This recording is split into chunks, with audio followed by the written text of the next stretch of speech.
Welcome to The Explainer. Today we're diving into the really profound emotional world of aging.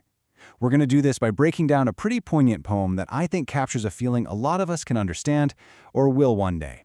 Those really complex, kind of contradictory feelings that come with getting old. Okay, so the poem kicks off with this incredibly powerful line.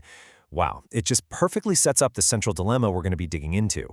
I don't wish to live, but I'm afraid to die. It's this incredible paradox, isn't it? Where the desire to keep going starts to fade, but that deep, fundamental fear of the end, that's still there.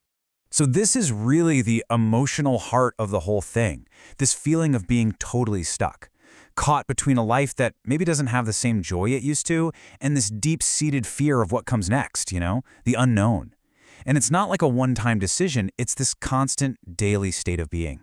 In this conflict, it shows up in these small, everyday moments. So on one side, you have the will just fading. There's no real desire for things like new clothes or going out. Even visiting friends and family just feels like too much energy. But then, on the other side, you've got the fear. A fear of eating. Because what if something happens? But then you're weak if you don't. A fear of the journey to see those people. It's this constant, draining tug of war. And of course, this internal struggle doesn't happen in a vacuum, right? It's made so much bigger by the physical reality of getting older. The poem is really clear on this. This isn't just a state of mind. It's a full-on battle with your own body. Look at this list from the poem. It's just relentless. An aching back and legs, really bad joint and knee pain, just constant weakness and dizziness. The poem talks about how even simple everyday tasks become these huge efforts. Things we absolutely take for granted. They turn into this daily, exhausting struggle. So all that physical decline, it's not just about the pain itself. It creates fear, a real practical fear of going out, of traffic, of falling, of maybe not being able to get back home safely. And what's the result? Well, it leads to this self-imposed isolation. Your whole world just shrinks down to the four walls of your house. Okay, so it's not just the body failing. The poem talks about another battle, one that's just as frustrating, happening on the inside. This one is with the mind. With the senses, the very things we rely on to connect with the world and even with ourselves. This question is just absolutely heartbreaking, isn't it? Can you recognize me?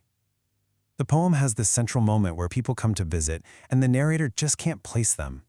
It speaks to this profound fear of losing those connections, of the faces you've known your whole life suddenly becoming strangers. So what's happening here is really a kind of dual decline. It's a double whammy.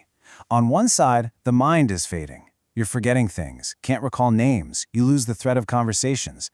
But at the same time, the senses are dimming. You can't see clearly. You're straining to see what's right there. You don't even hear when someone calls out. Your whole world just starts to become this fuzzy, distant, confusing place.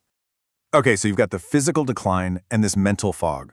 When you put those together, it's no surprise that they lead to this really deep sense of isolation, both socially and emotionally.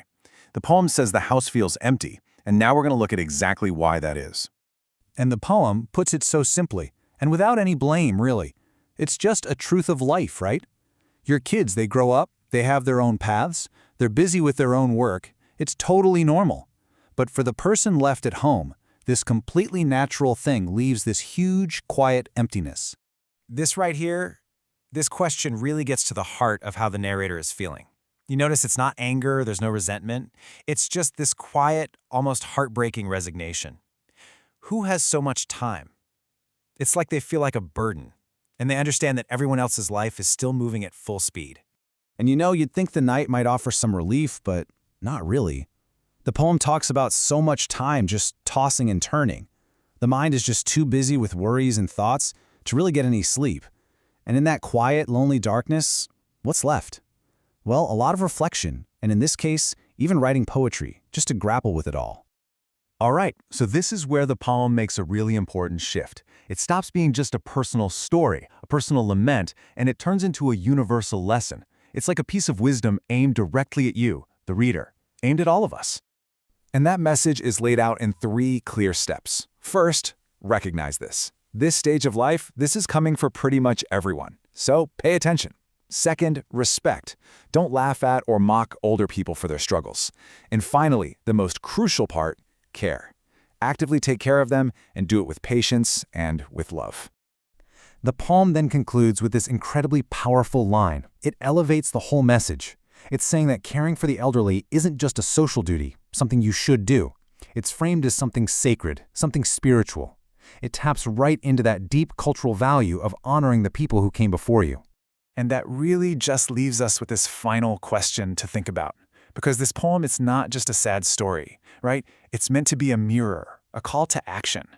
So it makes you wonder, how can we in our own lives, in our own communities, answer that call? What can we actually do to build a more dignified and empathetic world for our elders as they navigate this incredible paradox of old age?